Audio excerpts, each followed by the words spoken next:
Tá certo. Boa tarde a todos, todas e todos. Meu nome é Maristela. Eu estou coordenadora geral da SURG Sindicato, que é o sindicato que representa os técnicos e técnicas da URGS, UXPA Instituto Federal. E estou coordenadora da SURGS na coordenação de políticas sociais e de gênero. Então, a gente tinha conversado, né, eu quero saudar esse espaço, né, democrático aí construído pelo coletivo e agradecer muito estar, né, incluída nesse espaço. Então, que a gente pensou em conversar com vocês sobre o nosso acordo de greve, né, que ainda não foi integralmente cumprido, e também falar sobre a reforma administrativa.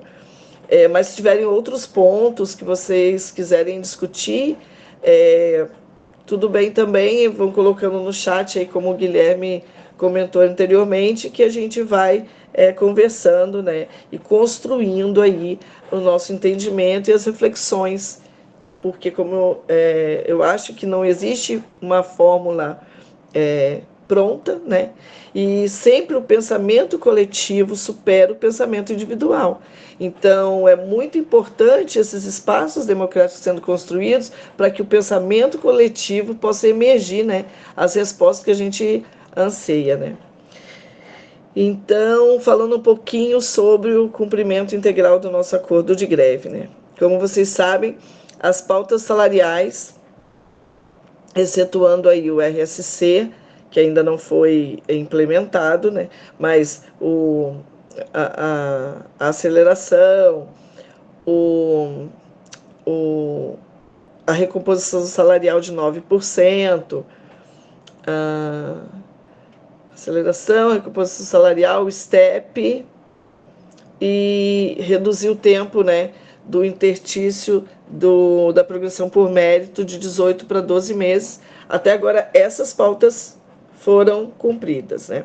O que falta ainda é o RSC, que era mesmo para 2026, a recomposição de 5%, que era também para 2026, e praticamente todas as pautas não salariais, incluindo aí as 30 horas, que é uma pauta importantíssima, a redução de jornada de trabalho sem redução de salário, para melhorar a qualidade de vida do servidor, da servidora. Essa pauta foi praticamente esquecida, né, em termos de mesa, não foi chamado mesa, foi chamado, acho que 5 meses, se não me engano, mas não teve acordo com nada. A outra pauta também que fica faltando, que é importantíssima para nós das universidades, que é a democratização das universidades. Então, acabar ali com 70, 15, 15, pelo menos ser paritário os conselhos, as comissões e também as eleições para os gestores, tanto de direção quanto de reitoria. Então, essa pauta também está esquecida, digamos assim, né?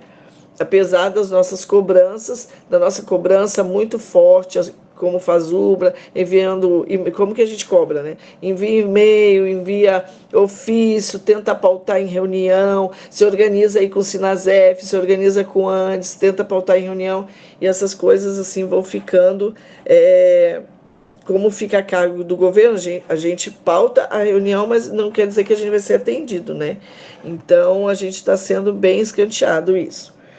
E fazendo uma reflexão dentro do nosso coletivo, né, dentro da nossa corrente política, tudo, a gente pode perceber que há um link muito forte entre essas pautas não salariais atendidas e a reforma administrativa.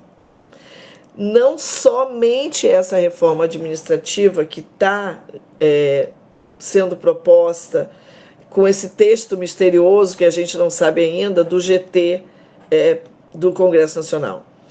Já há uma reforma administrativa em atividade, né, que é a reforma administrativa do governo atual, desde a implementação do MGI, que vocês vão se lembrar que antes desse Lula 3 não tinha MGI. Então, o MGI, o Ministério de Gestão e Inovação, foi um ministério proposto já com um perfil, né, digamos assim, para realizar uma reforma administrativa. Então, a própria implementação já foi. E a ministra Esther, ela já tem apontado, está amplamente divulgado, não é segredo, podem entrar no Google aí de vocês, né, que já 38 itens dessa reforma administrativa, que incluindo a digitalização dos serviços, incluindo PGD, incluindo todas essas pautas de relação de trabalho, já estão sendo implementadas, né? Então, são 38 pontos, né, em 3 eixos diferentes, inclusive tem a apresentação de slides, todos os pontos que ela já conseguiu implementar, e que já está a passos largos, digamos assim, né? E o que a gente pensa que pode muito ter a ver essa reforma administrativa, que já começou desde 2023, com essas pautas não atendidas. Porque se eles estão reformulando as relações de trabalho, por que eles atenderiam nossas pautas que têm a ver com relação de trabalho, se eles vão querer modificá-las rapidamente, ou ali na frente, entende? Então, o que acontece? Essas pautas não salariais ficaram ali de molho, né, esperando o resultado da reforma administrativa. E depois, né, isso começou em 2023. Agora, em 2025, o Congresso propôs um GT para trabalhar a reforma administrativa, que aprofunda ainda mais o neoliberalismo e o gerencialismo dentro do serviço público. Então, o que acontece?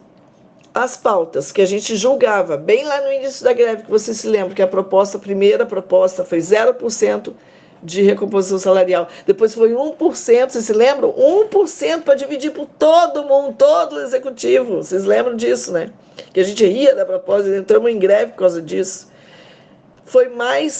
Não foi fácil, mas a gente obteve algumas vitórias, e as não salariais que a gente achava, não, isso não envolve dinheiro, vai ser tranquilo. Foi justamente que não é tranquilo. Porque as relações de trabalho são muito importantes, mais do que as pautas salariais. Se elas são tão caras para esse governo, para qualquer governo, para nós tem que ser mais cara ainda. Porque é ali que está a pegadinha. E como a gente percebeu esse movimento, o que a gente antecipa temos que barrar essa reforma administrativa. Porque se a gente não barra essa reforma administrativa, muito provavelmente, eu não posso dizer que sim, né? Porque a gente não tem ainda uma bola de cristal, mas muito provavelmente essas pautas que nós temos de melhoria de relações de trabalho vão estar impactadas fortemente.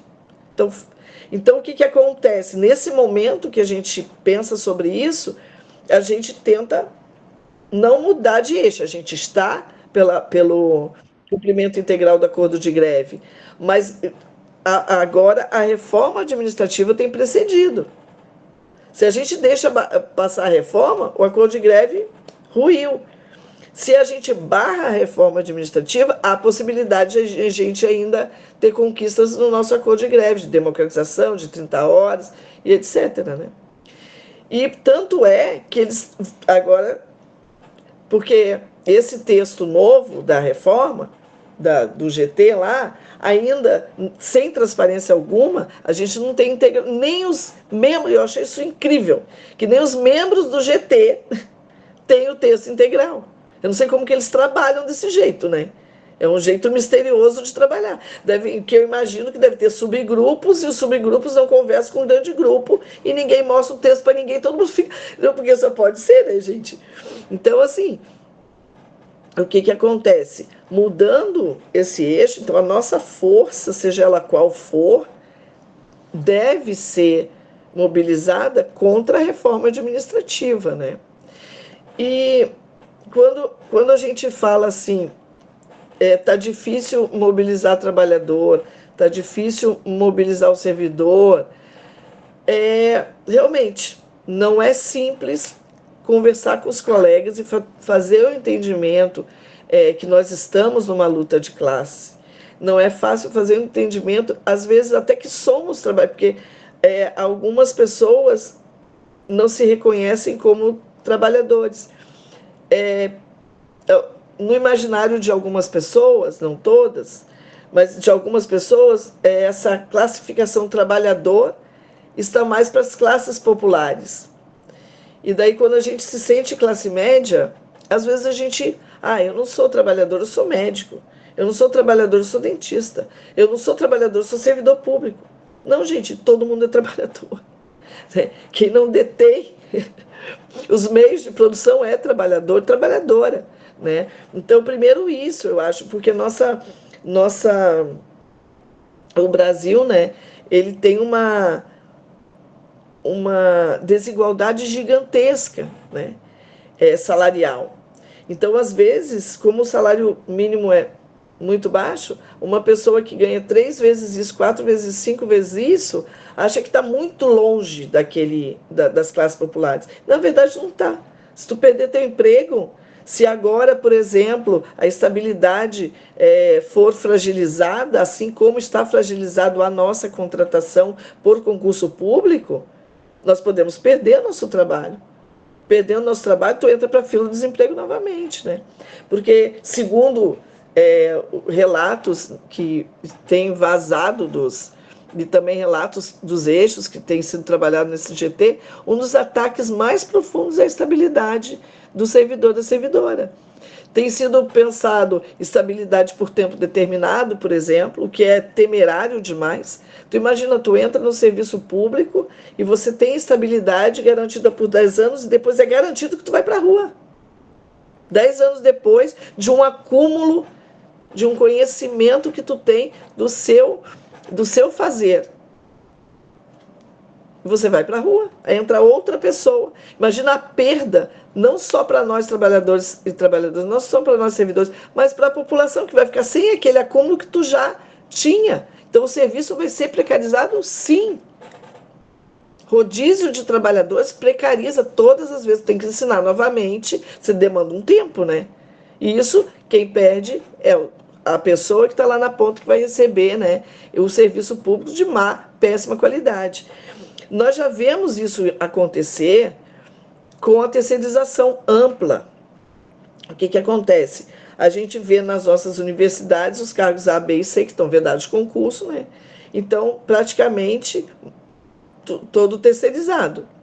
E isso não melhorou o serviço público, não melhorou a prestação de serviço nos RUs. Ao contrário, piorou. Os RUs têm dado mais problemas, por exemplo, de saúde em quem se alimenta, né? Nos estudantes, técnicos que se alimentam nos RUs, tem dado mais problemas de saúde, por exemplo, porque precarizado o serviço, às vezes tem que trazer, aqui na universidade, na URGS, eles agora criaram um serviço de telemarmita. Então, eles pegam a comida, fazem em outro lugar, que a gente não sabe como é feito, porque quando era feito no restaurante universitário, a gente podia perceber, olhar ali. É feito em outro lugar, botam dentro de marmita e trazem para Rio e distribuem para os estudantes. Então, essa precarização do serviço, o atendimento é ruim. E o serviço custa muito caro. O serviço tem custado mais caro do que se tivéssemos servidores do quadro. Então, a gente pode perceber que isso é único exclusivamente para migrar o dinheiro público, os nossos impostos, para as iniciativas privadas, né?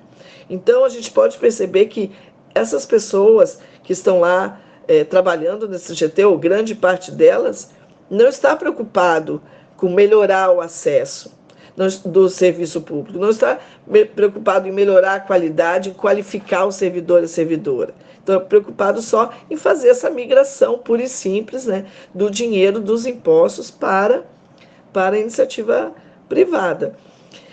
E o que a gente precisa mesmo para mudar o eixo dessa discussão e trazer o eixo para a nossa discussão precisamos respeitar a Constituição. A gente precisa que sejam respeitados os pisos constitucionais da saúde e educação. A gente precisa que a população seja bem atendida. A gente precisa que esse arcabouço fiscal seja repensado, que ele acabe. A gente sempre foi contra o arcabouço fiscal. A gente precisa que ele não exista.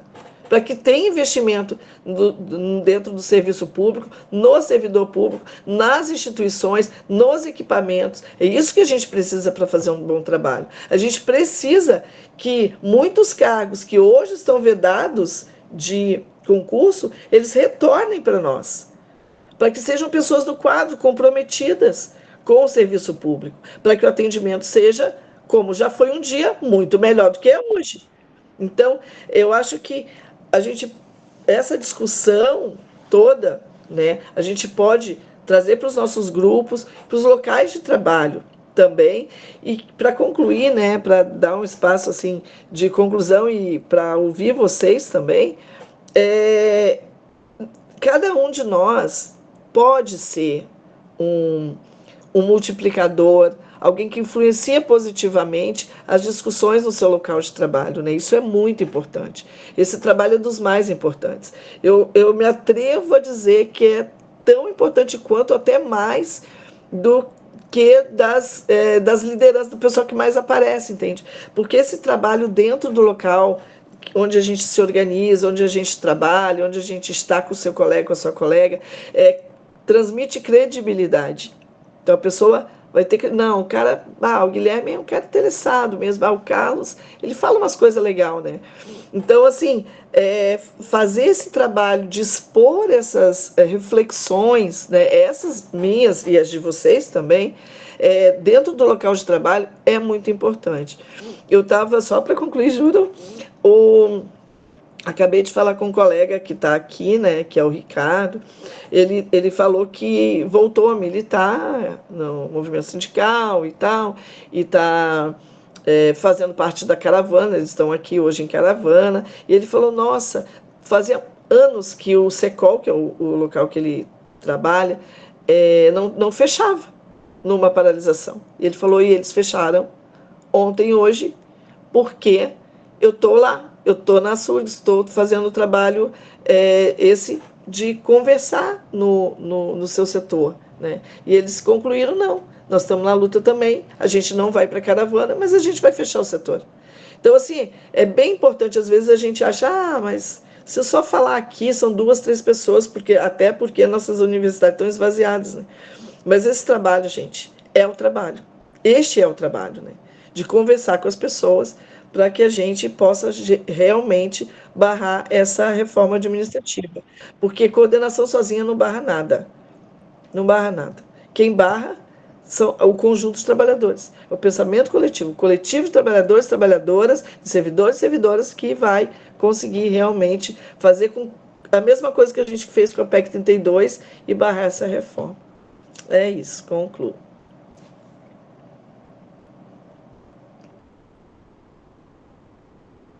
Obrigado, Maristela. Pessoal, alguém tem algum questionamento, alguma pergunta, quer fazer para a Mari, enfim, quer abrir para o debate, quiserem colocar no chat ali, por favor. Consegue abrir o microfone para geral? Senta aqui, pegadinho. Só aqui.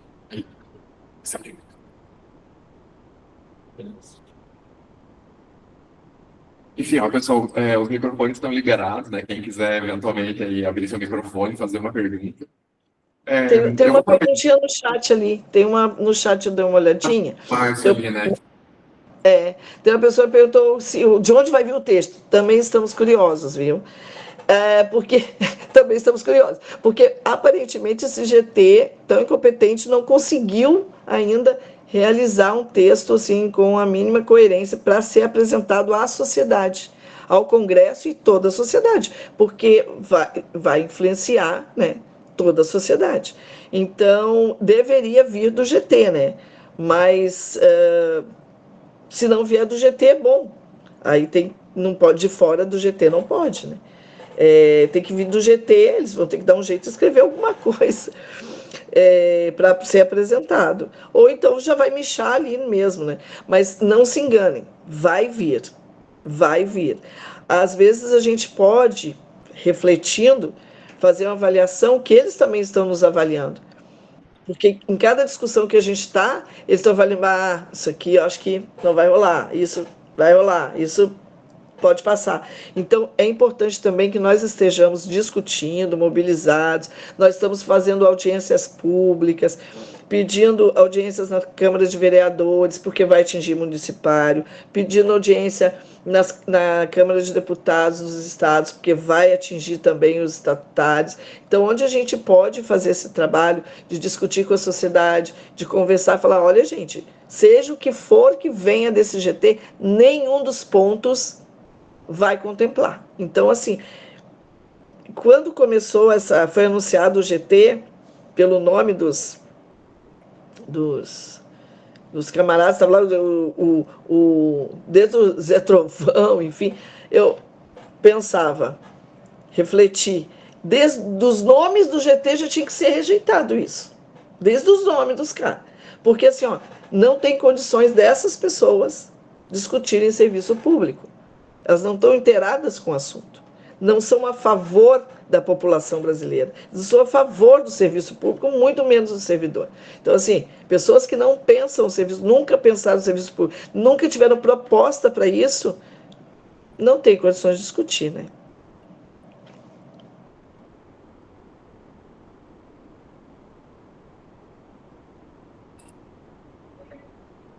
Fica à vontade aí, Márcio. Aquela colocação que eu coloquei na legenda, a gente sabe que alguns lobistas aí que têm deputados e bancadas aí na Câmara, no Senado, geralmente eles já vêm com o texto pronto, né? Já vem com o texto pronto para aquela bancada, para aprovação de uma lei.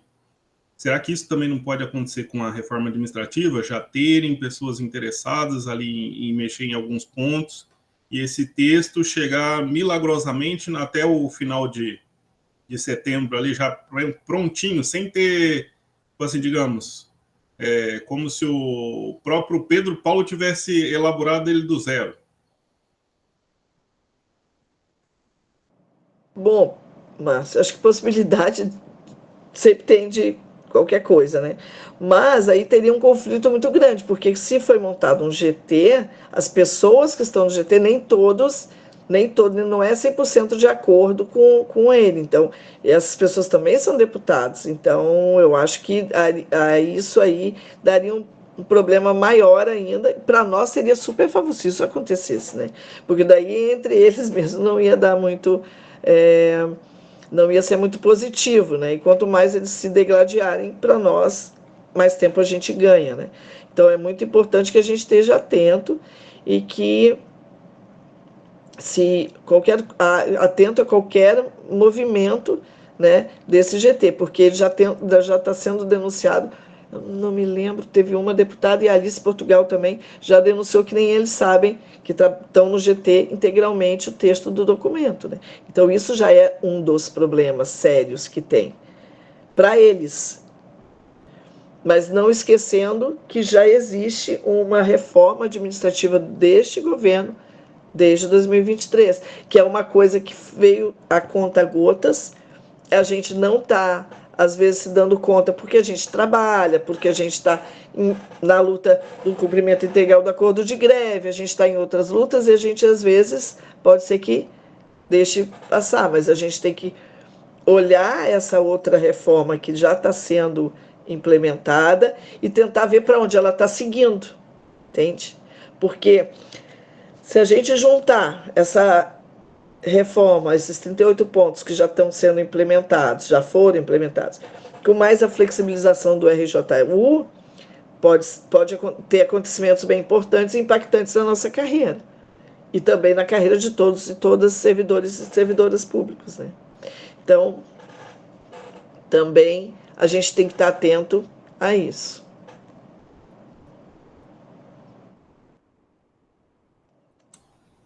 Só mais alguma pergunta, algum questionamento, alguma colocação? Márcio? Outra pergunta que eu tenho é relativo à minuta do RSC, se ela já está pronta, já foi encaminhada, como é que está a situação? Sim, a minuta está pronta, né? E ela pode ser assinada até o final do ano, mas é assim, até o final do ano, né? Pode ser assinada para ser implementada em 2026. Não está pronta a minuta, não foi assinada ainda, né?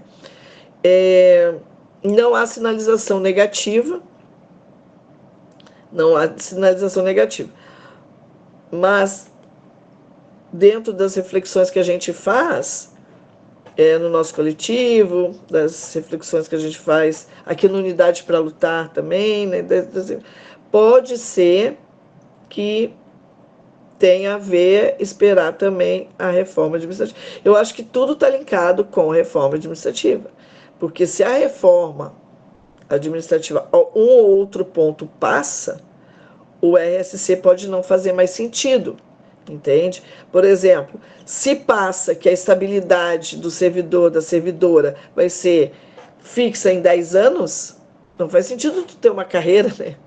Não faz sentido o RSC, não faz sentido um monte de coisa que a gente já tem. Então, por isso que o nosso eixo, além do acordo de greve, pressionar para que ele seja integralmente cumprido, é importante a reforma administrativa, né? Então, está linkado tudo isso aí, o RSC, inclusive. Na possibilidade do RSC, para a minuta não sair esse ano, isso também não atrapalha porque não vai estar sendo previsto na LOA? A minuta, tu diz não ficar assinada esse ano, porque ela já saiu, ela está pronta. Se ela não ficar. Ah, tá.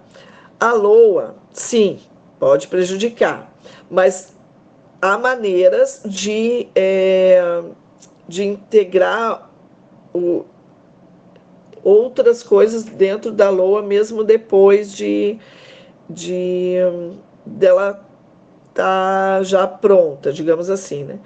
Eu posso até, depois eu posso passar para o Guilherme, como que é feito isso e quais as possibilidades disso fazer, assim, essa parte técnica mesmo, de como que se inclui, o que pode incluir, quais verbas podem incluir, verbas indenizatórias e tal. Posso até fazer para ti, assim, porque agora de pronto na minha cabeça eu não tenho como que executa, mas eu sei que pode, entende?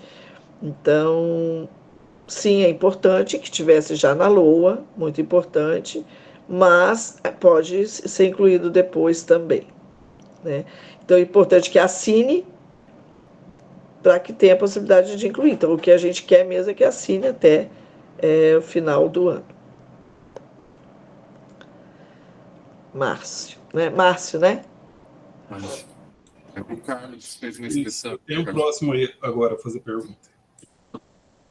O Roger se inscreveu? Manda aí, tudo bom? Fala aí, Roger, fica à vontade.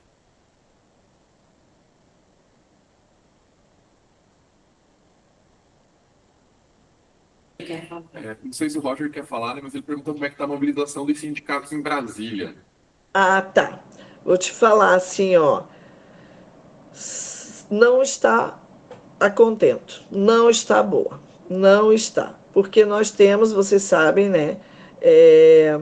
Os sindicatos, assim como vocês dizem aí que está um pouco ainda desmobilizado, aqui também o resultado dessa desmobilização local, né, é o esvaziamento das caravanas. Então, assim, ó, não está bom o movimento. A gente precisa de mais gente aqui em Brasília e a gente precisa de mais gente trabalhando aí nos sindicatos de base para trazer gente para cá, para realmente fazer uma mobilização forte, como foi o Tsunami da Educação, como foi contra a PEC 32, porque eu acho que a pessoa, às vezes, né, às vezes eu tenho a impressão que como a gente teve aí as pautas salariais atendidas e o GT é um GT assim, como que eu vou dizer, um GT assim que as pessoas não tendem a não levar muito a sério, parece que não é sério, né? Porque não elaborou um documento, não apresentou nada, as pessoas não estão levando a sério que vai ter uma reforma mesmo. Mas vai ter, gente, vai ter. Alguma coisa vai sair daquele GT. Algum monstro, algum Frankenstein vai sair daquele GT. Então, assim, é muito importante que os sindicatos estejam trabalhando pautando a reforma administrativa, sim. É muito importante o trabalho de base, o trabalho dentro dos nossos setores, para que isso reflita aqui em Brasília, com um contingente maior de pessoas, né, envolvidas aqui nas caravanas para fazer o enfrentamento. Precisa mais gente. Não está bom aqui.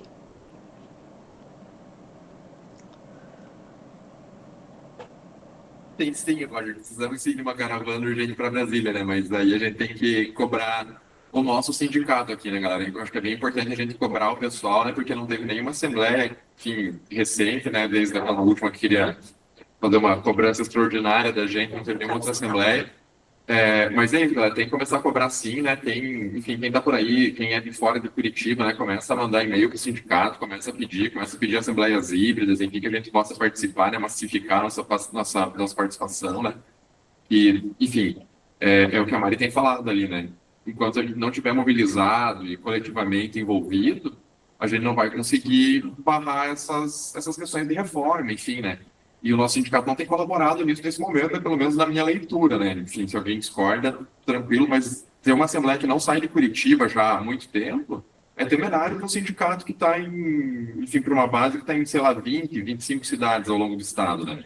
Então, garantir a participação, garantir, no mínimo, a tirada de delegados nos campos, a participação desses delegados nas assembleias, é uma cobrança que a gente tem que fazer, né? Eu sei que o pessoal de Santa Maria, que é mais longe do que a gente, para Brasília, vai mandar caravana. A gente não viu nem falar em caravana, né? Nenhum representante, nem nada, nem a possibilidade de algum de nós se colocar como representante, né, das nossas universidades aqui no estado do Paraná, né? O Carlos tinha se inscrito, né, pediu uma fala, vou passar para ele e na sequência a gente passa para o Márcio, pode ser?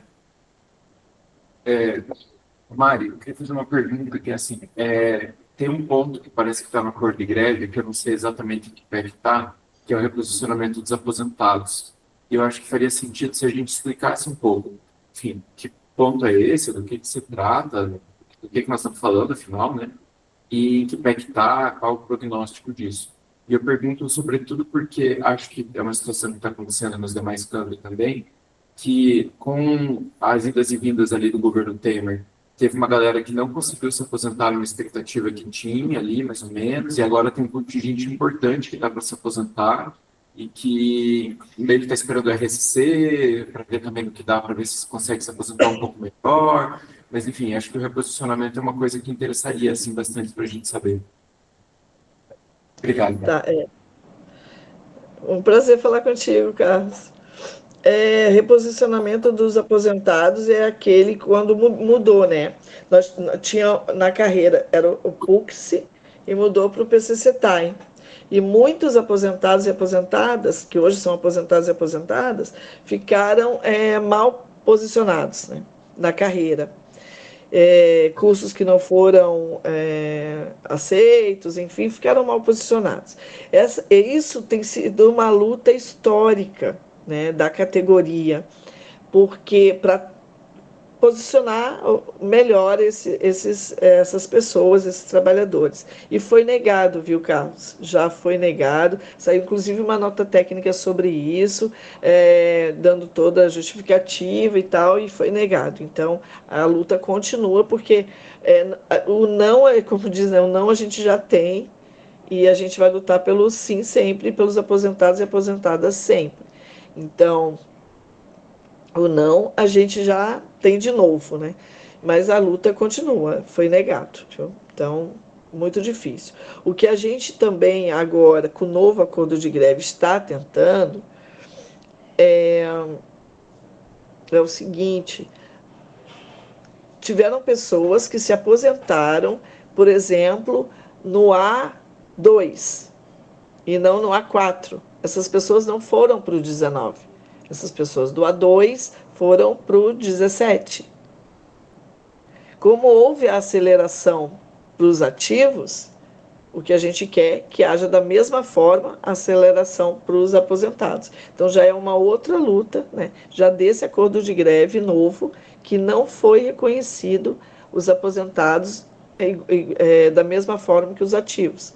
Então a gente vê que há uma tendência desse governo, de todos os outros anteriores, mas deste também, que a gente esperava que fosse mais progressista, ainda de não atender os aposentados e aposentadas da nossa categoria, né?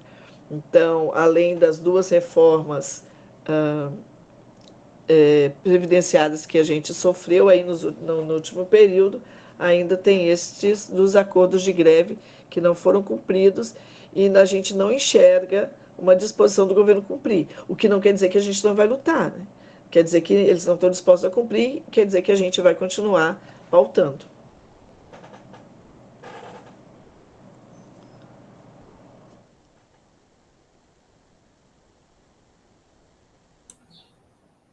Posso fazer a pergunta? Pode, Max, manda aí. Com relação à Fazubra, existe alguma possibilidade de modernização no regulamento, permitindo reuniões híbridas, e que também possa descer para as bases também esse tipo de modernização, um estímulo à modernização dos sindicatos aí? Tu diz reunião híbrida, reunião qualquer, assembleia? Tipo assim, uma maior democratização já dos espaços, principalmente de participação, plenárias, não digo congresso às vezes é bom mesmo ser presencial, mas tipo assim, a gente já está mudando as relações de trabalho, né? E já tem toda essa modernização e essas ferramentas à disposição.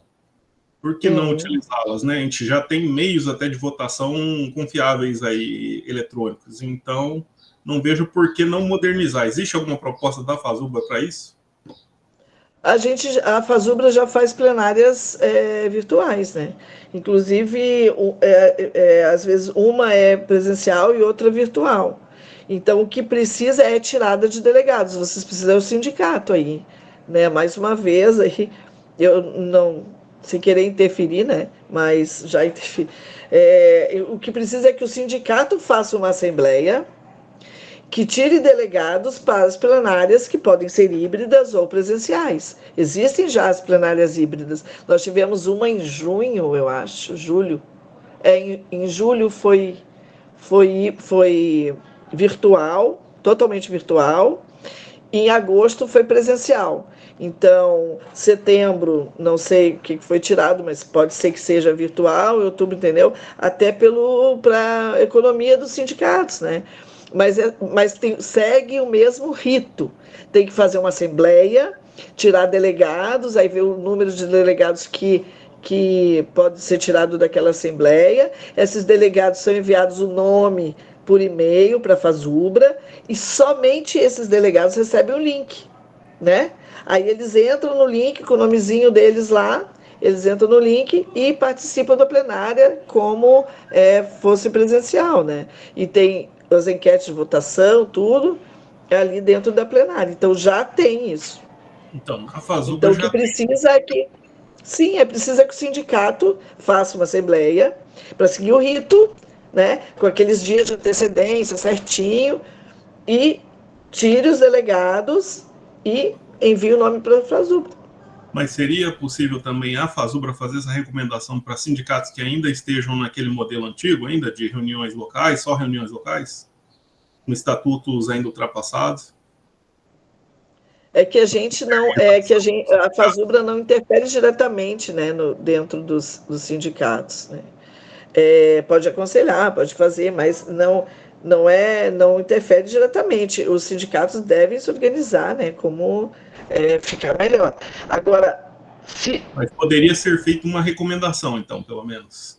Recomendação para a modernização dos estatutos, para aderir essa questão aí das assembleias híbridas?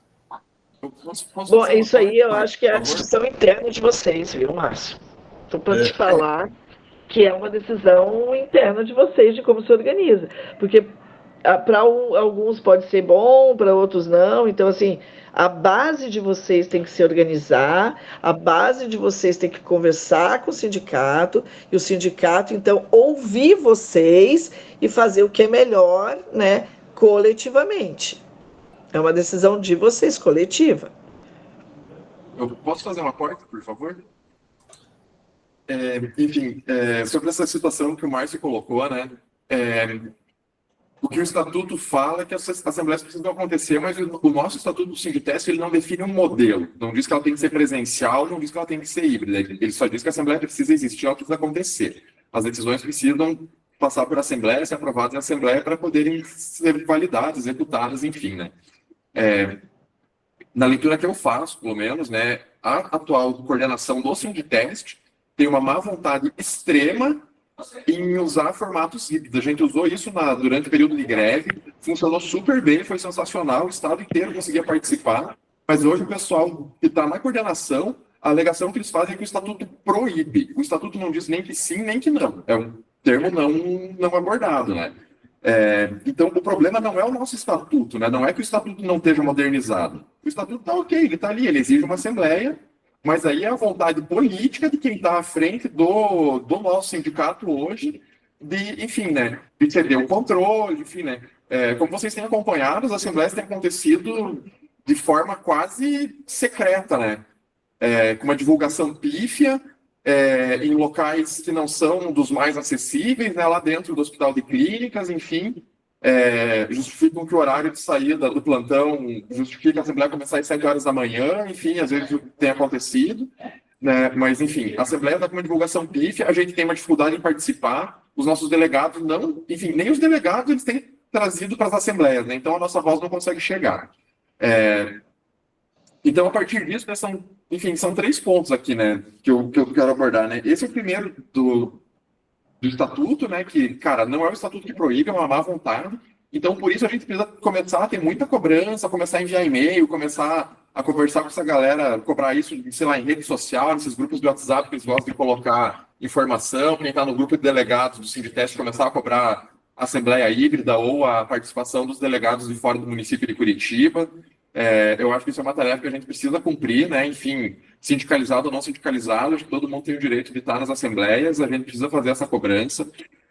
Para a gente aqui, que é a universidade que mais tem campus no estado, isso sempre foi muito caro, né? A gente tem 13 campos espalhados em Curitiba, que está no leste do estado, até a fronteira oeste, lá, né? Enfim, em Santa Helena, que está na divisa com o Paraguai, enfim, né? na barragem do Rio Iguaçu. Então, a gente tem que fazer essa cobrança, e aí tem 2 coisas que a gente precisa ficar atento nessa questão de modernização ou de melhorar a nossa participação, que aí, em breve, aí, a gente deve ter uma eleição para o próprio Sinditeste, né?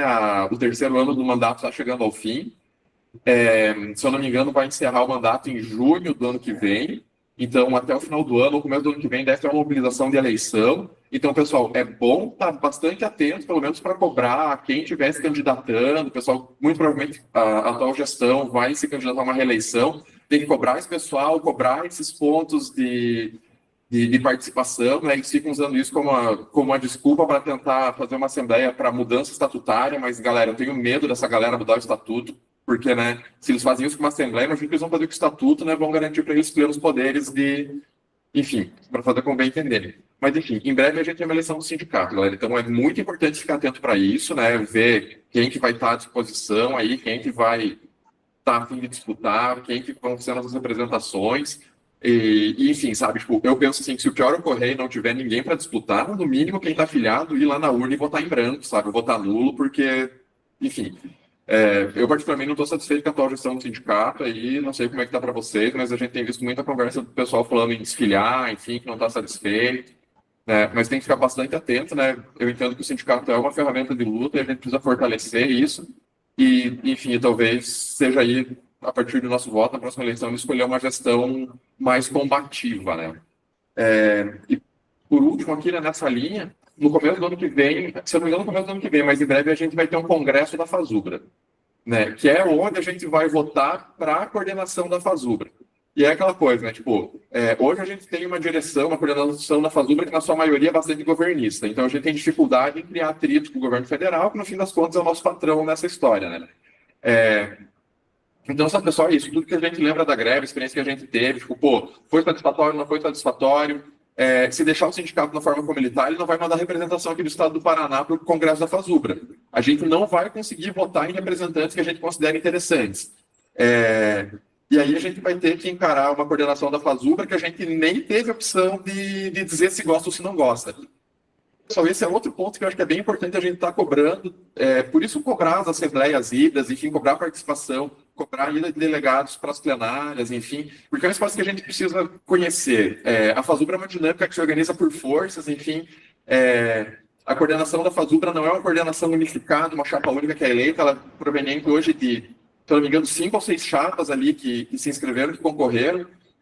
Então, é uma composição, né? Então, quanto mais a gente conseguir ter gente que esteja lá para votar num projeto de FASUBRA, num projeto de universidade que a gente espera para o futuro, né? Enfim, a gente acredita em coisas distintas, a gente tem visões diferentes, mas é importante a gente estar lá para levar a nossa visão, né? A gente é uma parte bem importante da base dos trabalhadores aqui no estado do Paraná. Então, estar atento para isso, exigir o nosso direito de participação é fundamental para a gente, senão a gente não vai participar.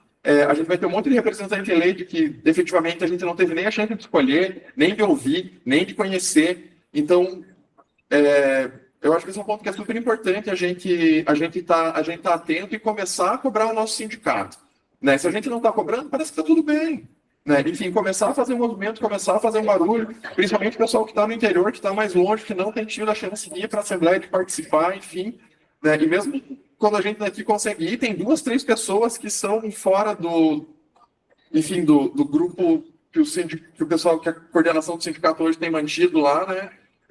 Enfim, se vocês viram a nossa última assembleia, a colaboração espontânea ali para todo mundo foi aprovada por unanimidade, galera. Em que mundo isso acontece?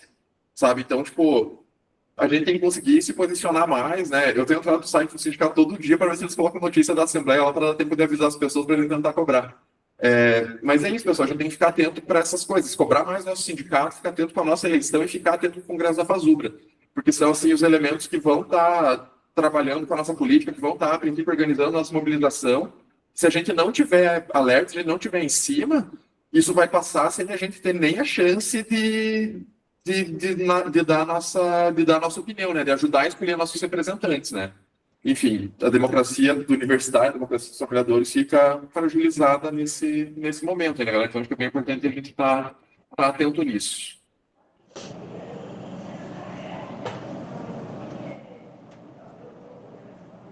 É isso, Carlos, Áurea,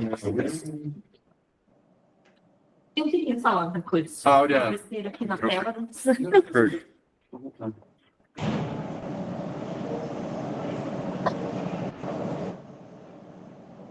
Pedi a palavra para ir um pouco na linha disso, né, do que os colegas estão questionando, que eu tenho observado que as pessoas elas estão muito desmobilizadas, né, nossos colegas, até a Maristela falou sobre isso, né, eu acho que muito vem dessa questão, né, de até não nem se ver como trabalhadores, e eu acho que muito vem também de que as pessoas talvez não entenderam a dimensão do impacto da reforma administrativa. Então, aqui na UTFPR, a gente tem pessoas muito comprometidas com o trabalho, as pessoas fazem aquilo que tem que ser feito, e eu acho que esse próprio perfil de fazer, de trabalhar, tem impedido as pessoas de enxergar que às vezes precisa parar, né? Então, essa paralisação mesmo, né, desses 2 dias, como o Guilherme falou, né, é como se a universidade não tivesse paralisada. Está tudo funcionando, as pessoas estão ali, comprometidas com o seu trabalho, como sempre foram, mas talvez fosse o momento da gente pensar de uma forma diferente agora, né?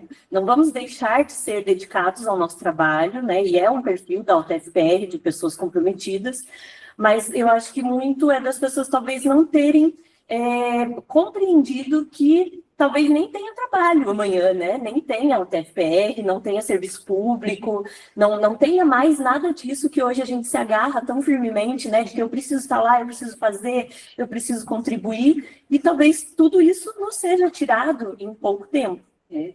Muito disso também se deve, como o Guilherme e o Márcio colocaram, né, essas questões do nosso sindicato, né, a gente tem ficado muito abandonados pelo sindicato.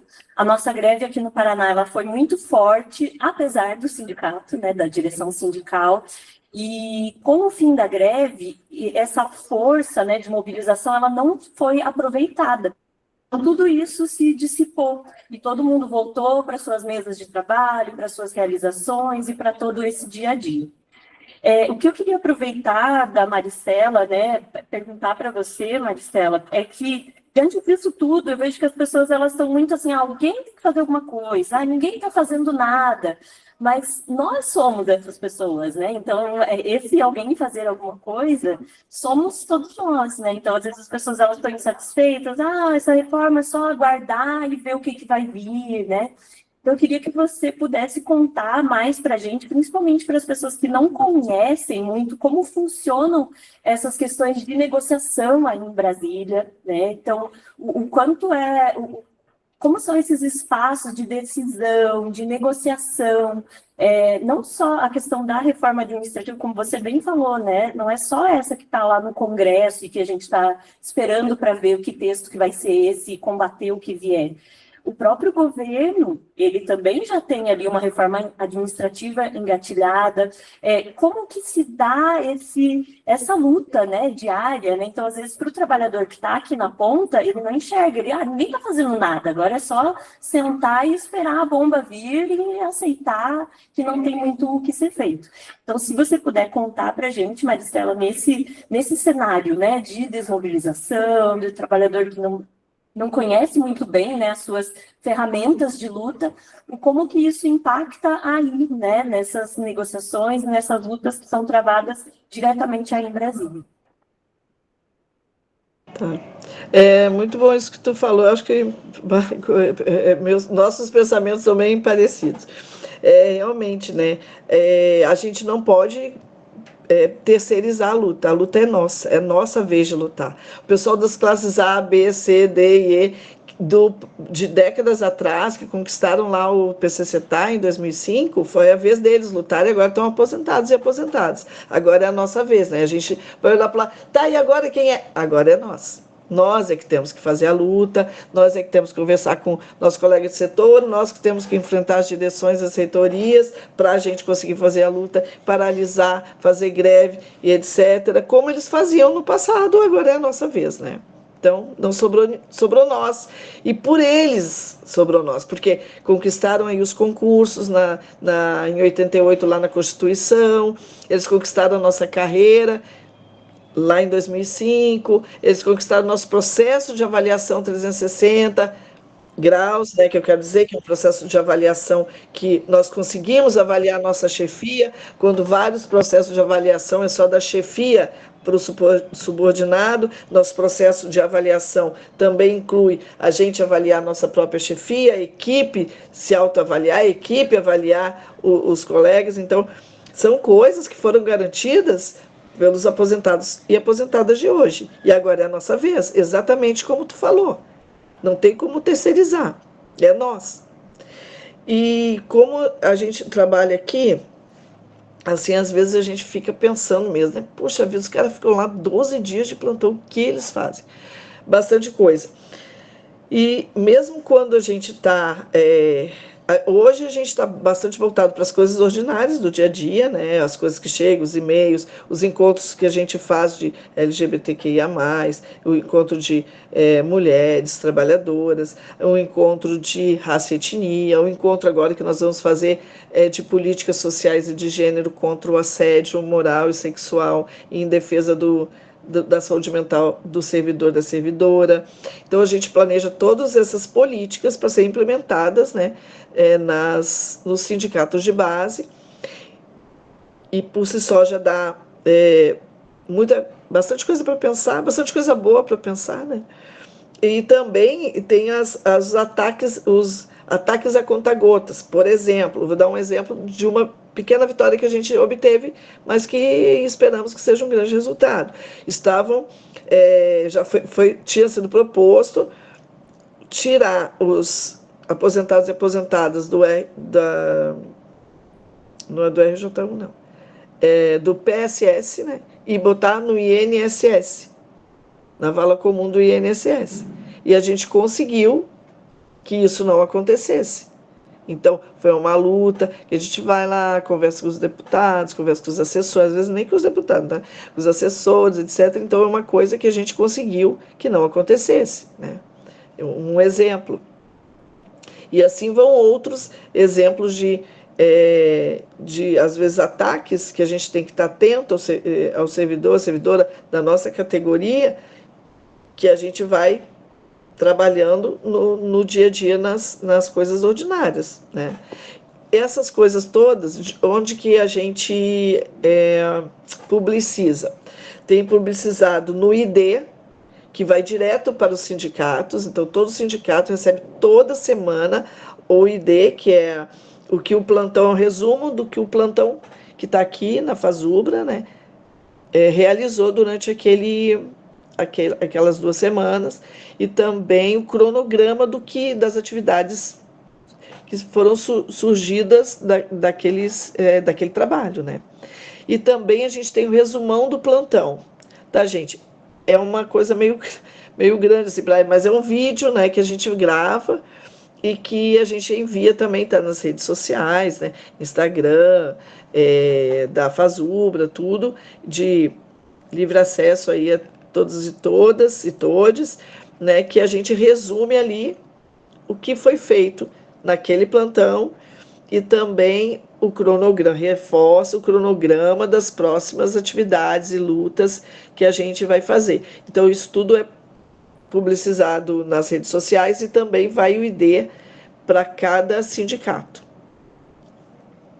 Então, é dessa forma que a gente faz as conversas. Então, é muito importante que o sindicato seja atuante, né?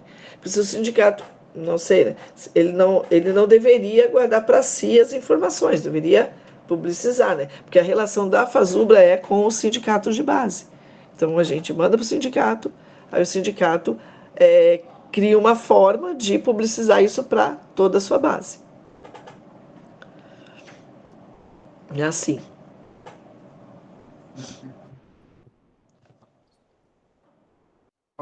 O Carlos quer pedir uma inscrição. Pessoal, só para comentar, antes da gente encerrar, que a CIS, eu estou na coordenação da CIS agora, né? E a gente já tinha pensado um espaço para convidar alguém da CNSC, que é a Comissão Nacional de Supervisão de Carreira, para falar um pouco para a gente da reforma administrativa e tal, sobretudo focando muito nos impactos de carreira, né? Acho que a Maristela falou uma coisa que é importante, que essas coisas são muito vinculadas, né? Não dá para falar de carreira sem falar de valorização do serviço público, enfim, tudo que a gente falou aqui, né? Mas, enfim, eu tentar entender um pouco, assim, mais objetivamente, o que acontece com a carreira. Quais são os riscos para aceleração, para qualificação, para, enfim, sistemas que são mais aí próprios do mundo da carreira.